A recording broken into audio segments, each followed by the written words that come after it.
So once a week our family goes to an aftercare center, and it's a beautiful aftercare center. It's so well done. It's so it's such a peaceful place to be. And we've been going there for a few weeks. We teach English classes to the women there. And this is an aftercare home that is for women that have come voluntarily.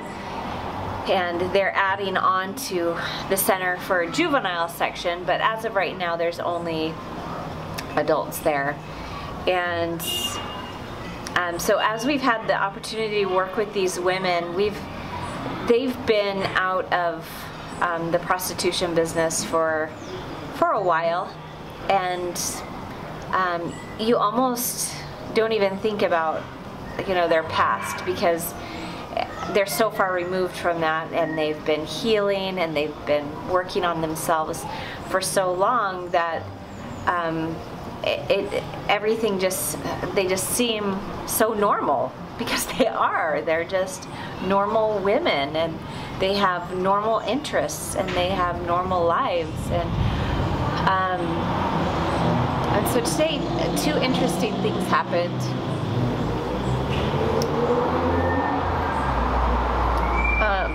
One of the women really just loves Madeline. And when we teach English classes, she always wants to be Madeline's partner. And she teaches Madeline English, or Spanish, and Madeline helps her with her letters, and she knows quite a bit of English, and she just talks to us. And we keep saying, "Why are you coming to our English class? You already know all of this." And I think she just loves to be amongst our family, and she did say that she's just waiting until the day that we teach her something new. So we converse mostly with her in English, and I think it's good for her to practice her English. But today she's learned the skill of sewing, and she shared a little bit of her past with me and talked about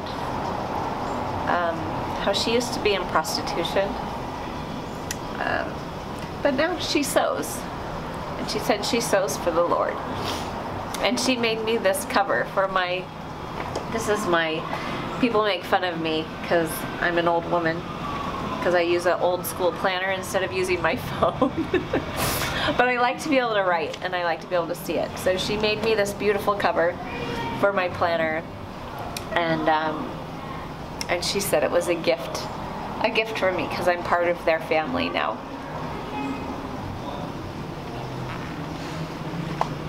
And that was really touching.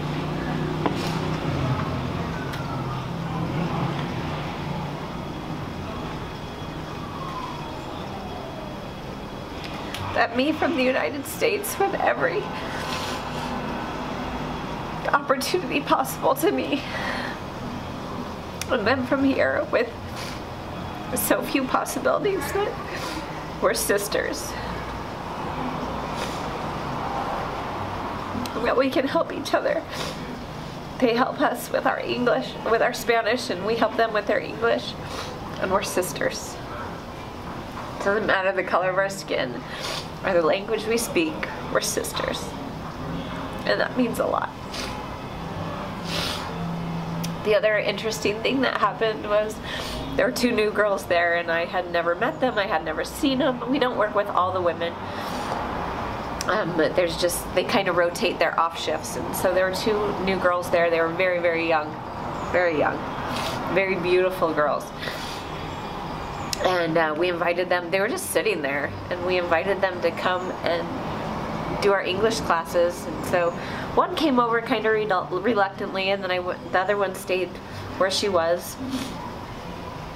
And I went over and I asked her what was wrong, and she said something, and I said, "Michael, what is she saying?" And Michael said, "Oh, she says she's sick. She's not feeling well." So I said, "Okay, lo siento, I'm sorry." And then we just started doing English class, and Michael always explains at the very beginning, even though these women have heard it like over and over, that we're just practicing and it's just fun, and that we just have to try, and it's okay to be silly, and it's okay to be embarrassed. And after 5 minutes, this other girl came over, and we had the greatest time doing our English class with them. They knew very, very little English, and they don't know a whole lot of Spanish. They have a different dialect, a different language that they speak, because they weren't born here. And so we started going over numbers, and they could count 1 to 10 in English, and they could count 1 to 10 in Spanish. And then so we started playing games, like, okay, now I would point to a 2 and say, what number is that? And they couldn't remember. So I said, okay, well, what is it in Spanish? They didn't know it. So then I said, well, what is it in your language? And they didn't know it. And I realized that these girls didn't know their numbers. They didn't know their letters. And they have nothing was going for them.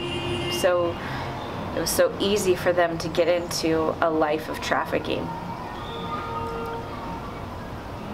And they're at this point in their life where they have to make a decision. They've got 2 paths presented in front of them. The path that they're on, and then they've got a choice now.